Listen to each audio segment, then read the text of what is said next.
আম্মাজানেরা একত্রিত হয়ে সবাই মিলে সিদ্ধান্ত নিলেন, নূর নবী রহমাতুল লিল আলামিন আসলে আমরা নবীজির কাছে আরজি জানাবো, হুজুর নবী গো, হঠাৎ করে সময় সময় আপনি কোথায় কোথায় চলে যান, উম্মতের মায়া আপনার অন্তরে আসলে বাড়িতে আপনি বিছানায় পিঠ লাগাইতে পারেন না। ইয়া রাসূলুল্লাহ, আপনি যখন চলে যান গো নবীজি, আমাদের খানা খাদ্যে বড় কষ্ট হয়। নবীজির বিবি রহমাতুল লিল আলামিনের স্ত্রী হওয়ার কারণে আমরা কারো কাছে সাহায্য চাইতে পারি না, কারো কাছে যাইতে পারি না। মায়ার নবী গো, 7 দিন ধরে আপনি উপস্থিত নাই গো নবীজি। ইয়া রাসূলুল্লাহ, আমাদের ঘরের মধ্যে কোনো খাবার নাই। ও দয়াল নবীজি, রব্বুল ইজ্জাতের কাছে আপনি একটা মুনাজাত করেন, দোয়া করেন নবীজি, আল্লাহ যেন একটা পাথর স্বর্ণের বানায় দেয়। ওই স্বর্ণের পাথরটা আপনি আমাদেরকে ঘরে দিয়ে গেলে আমার নবী রহমাতুল লিল আলামিনের কয়, হুজুর তাইলে আমাদের খাবার দাবারের আর কোনো কষ্ট আমাদের হবে না, খাবার দাবার সবকিছু ঠিকঠাক মতো চলবে। নবীজি রহমাতুল লিল আলামিন আম্মা জানদের জবানে কথাটা শুনে আমার নবীজি বড় কষ্ট পাইলেন, বড় কষ্ট পাইয়া গেলেন।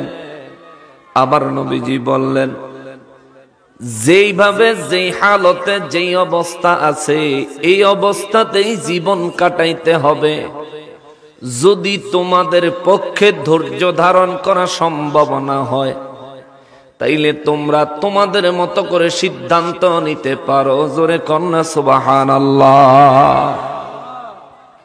রব্বুল ইজ্জাত আয়াতে কারিমা নাজিল করে দিলেন। আল্লাহ বলেন, হুজুর দয়ার নবী গো, আপনি তাদেরকে সিদ্ধান্ত নেওয়ার দায়িত্ব যেহেতু দিয়েছেন, ও নবী তাদেরকে আরেকটু খোলাখুলি বলে দেন, বলেন তারা কে কি চায় তারা যেন আপনাকে জানায়, তারা কে কি চায় আপনাকে যেন জানায়।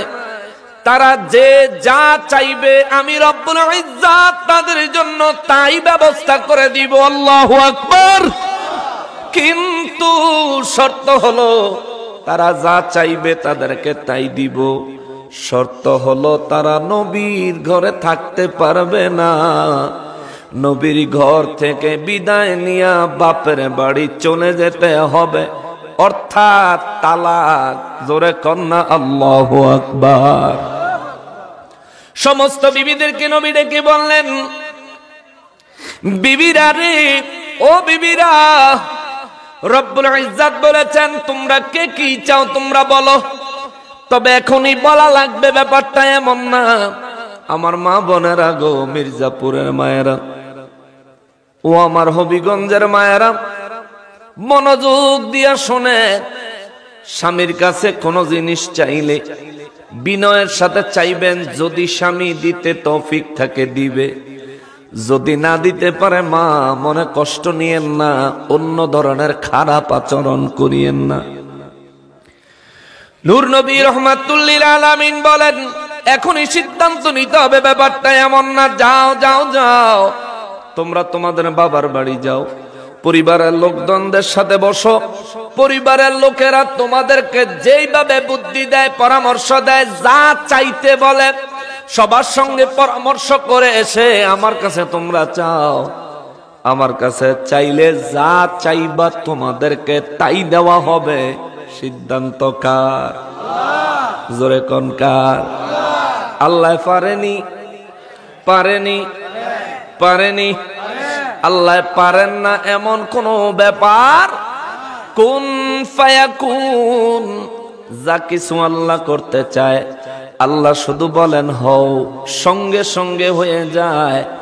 আমার নবী রহমাতুল লিল আলামিনের নুরানি জবান মোবারক নিয়ে আমার আল্লাহ যখন এই কথা জানালেন, সমস্ত বিবিরা, আমাদের আম্মা জানেরা, আজওয়াজে মুতাহহারাতেরা, আমার দয়াল নবীজির কদম মোবারকে পড়ে গেছেন, ইয়া রাসূলুল্লাহ, নবী গো আমরা তো এমন ভাবে চাই নাই, ও নবী আমাদেরকে দিতেই হবে এমন আমরা চাই না, আমাদের কিচ্ছু লাগবো না, দুনিয়া লাগবো না, খাবার দাবার কাপড় চোপড় কিচ্ছু লাগবো না, আমরা শুধু আল্লাহ এবং তার রাসূলকে চাই। জোরে কোন সুবহানাল্লাহ।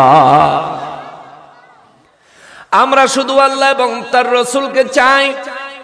আমার নবী রাহমাতুল লিল আলামিন সমস্ত আম্মা জানদেরকে বসাইয়া নবী বলেন, বিবিরা রে, কোন জায়গা থেকে আসলাম, কোথা থেকে আসলাম, কি করে আসলাম, 7 দিন কোথায় ছিলাম, আগে খবর নিলা না?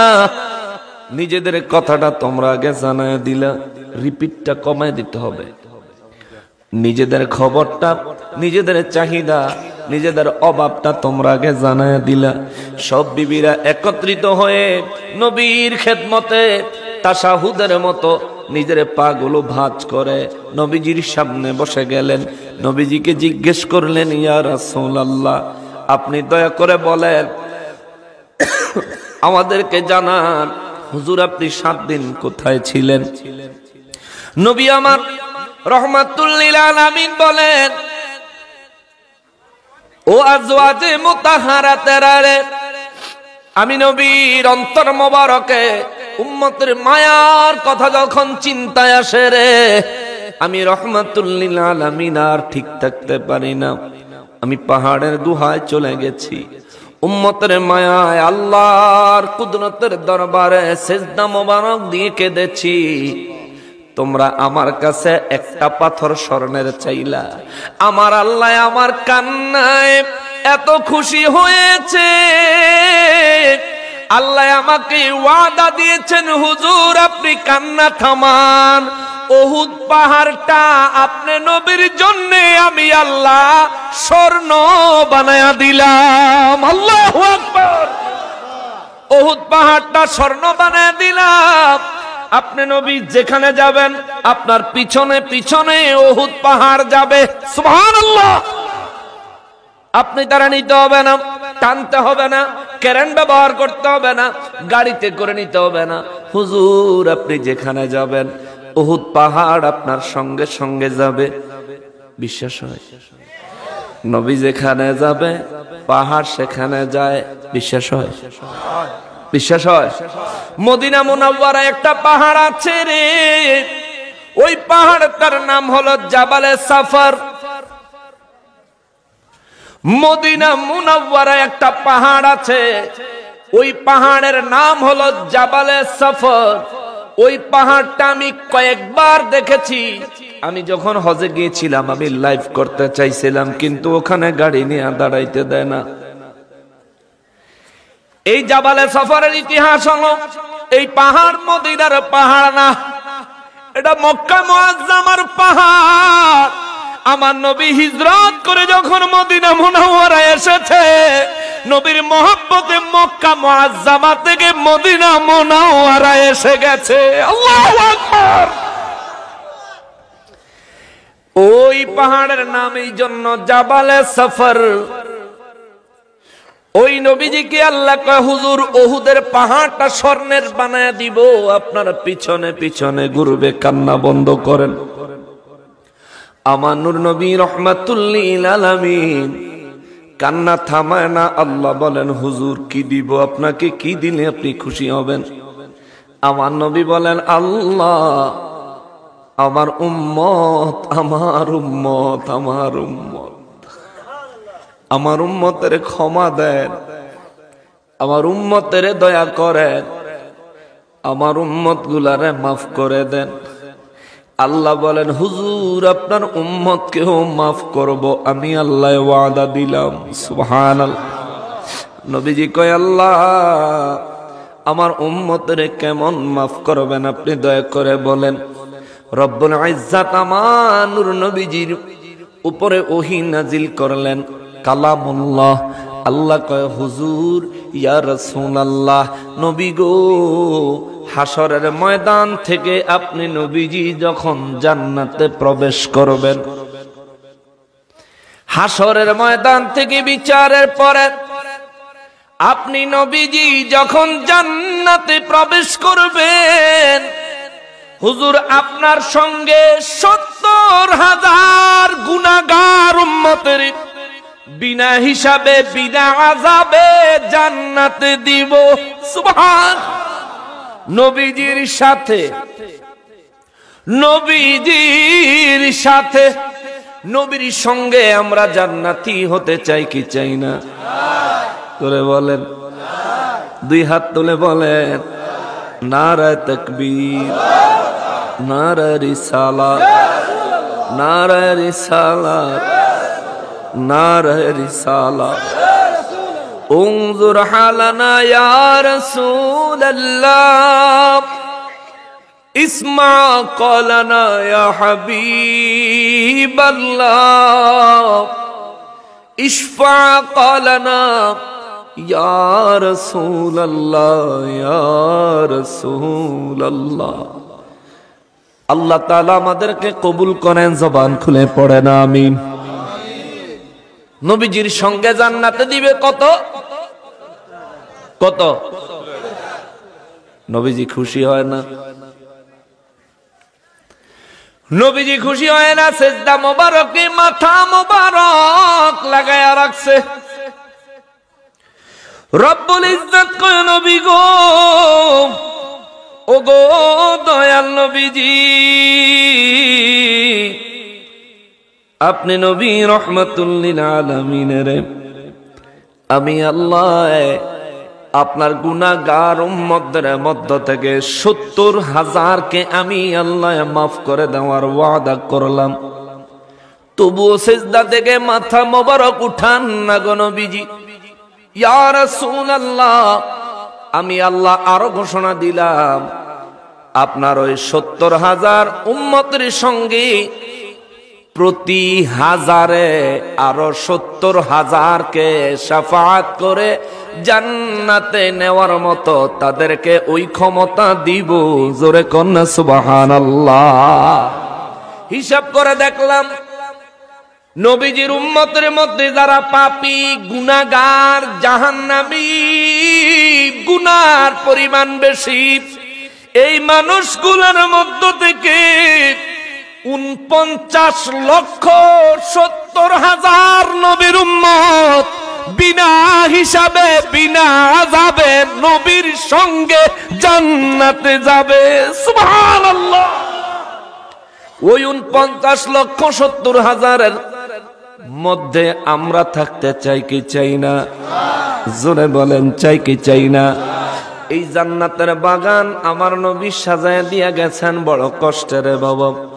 ও মির্জাপুরের মানুষ, ও আমার নবীর উম্মতের দল, মেহেরবানি করে 2 হাত জোড় করে বলি, অনুরোধ করি, দয়া করে দিক সেদিক ঘোরাফেরা না করে মাহফিলে চলে আসেন।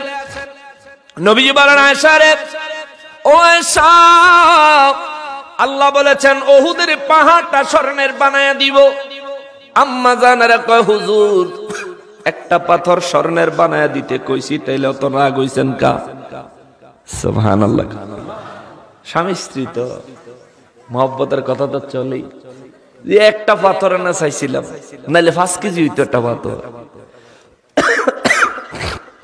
এলে 10 কেজি, নাইলে 20 কেজি হইতো। তাইলে এটা আপনি রাগ করলেন কেন হুজুর? রাগ হইলেন কেন? নবীজি বললেন, আয়েশা রে, আল্লাহ যা দিয়েছেন তার উপর সন্তুষ্ট থাকতে নবীর বিবিরা যদি না শিখে, আমার উম্মত কি শিখবে? সুবহানাল্লাহ। আম্মা জান বলেন, হুজুর আমাদের ভুল হয়েছে, কিন্তু আল্লাহ যেন আপনারে স্বর্ণের পাহাড় দিল, এটার কি হইল? সুবহানাল্লাহ। কেন? নবী বলেন, রব্বুল ইজ্জত আমাকে ঘোষণা দিলেন, আমার উম্মতের মধ্য থেকে 70,000 উম্মত বিনা হিসাবে বিনা আযাবে জান্নাতে দিবেন। তারপরে ওয়াদা করলেন, প্রতি 1000-এর সঙ্গে আরো 70,000, ইন টোটালি 49,70,000 উম্মত বিনা হিসাবে বিনা আযাবে আমি নবীজির সঙ্গে জান্নাতে আমার আল্লাহ দিবেন। আয়েশা রে আয়েশা, আমার উম্মতের সংখ্যা তো 49,70,000 নয়, আমার উম্মতের সংখ্যা তো হাসরের ময়দানে 120 কাতার মানুষ হবে, তার মধ্যে 80 কাতার আমি নবীর উম্মত হবে। অর্থাৎ আদম জাতির মধ্যে যত মানুষ আদম সন্তান আমার আল্লাহ পৃথিবীতে বানায়া পাঠাবে, তার মধ্যে 3 ভাগের 2 ভাগ আমি নবীর উম্মত হবে, আমি নবীর উম্মত হবে, আমি নবীর উম্মত হবে। এর আশা 49,70,000 এই পরিমাণে তো আমি নবী খুশি হইতে পারি না, তবু আমার আল্লাহ দিয়েছে, আমি আর কোনো দ্বিমত করি নাই, আর এর বেশি আমি চাই নাই। রব্বুল ইজ্জাতের দরবারে আরজি করেছি, মালিক আমার সঙ্গে বিনা হিসাবে বিনা আযাবে যাদেরকে জান্নাতে দিবেন, ইয়া রাব্বাল আলামিন আমার কোনো আপত্তি নাই দিয়েন। কিন্তু যেই উহুদের পাহাড়টা স্বর্ণের বানায়া আমি নবীর পিছনে পিছনে ঘুরাইতে চাইছেন, ইয়া রাব্বাল আলামিন ওই জিনিসটা কি আমারে দিবেননি? আল্লাহ বলেন, লা তাবদীলা লিকালিমাতিল্লাহ, আমি আল্লাহ যা বলি তা কখনো পরিবর্তন হয় না। বলেছি উহুদের পাহাড় স্বর্ণের বানায়া আপনি নবীর পিছনে পিছনে ঘুরবে, এই মুহূর্ত থেকে আপনি নবী যেখানে যাবেন উহুদের পাহাড় স্বর্ণের হয়ে আপনার পিছনে পিছনে ঘুরবে। আমার নবী সিজদা মোবারকে কয়, মালিক উহুদের পাহাড় স্বর্ণের হয়ে আমার পিছনে পিছনে ঘুরুক আমি চাই না, তবে উহুদের পাহাড়টা স্বর্ণ হইলে এই স্বর্ণ আপনার ওয়াস্তে দান করলে যেই সওয়াব পাওয়া যাইতো, এই সওয়াবগুলি আমার উম্মতের হাসরের ময়দানে মুক্তির জন্য আপনার দরবারে জমা দিলাম। আল্লাহ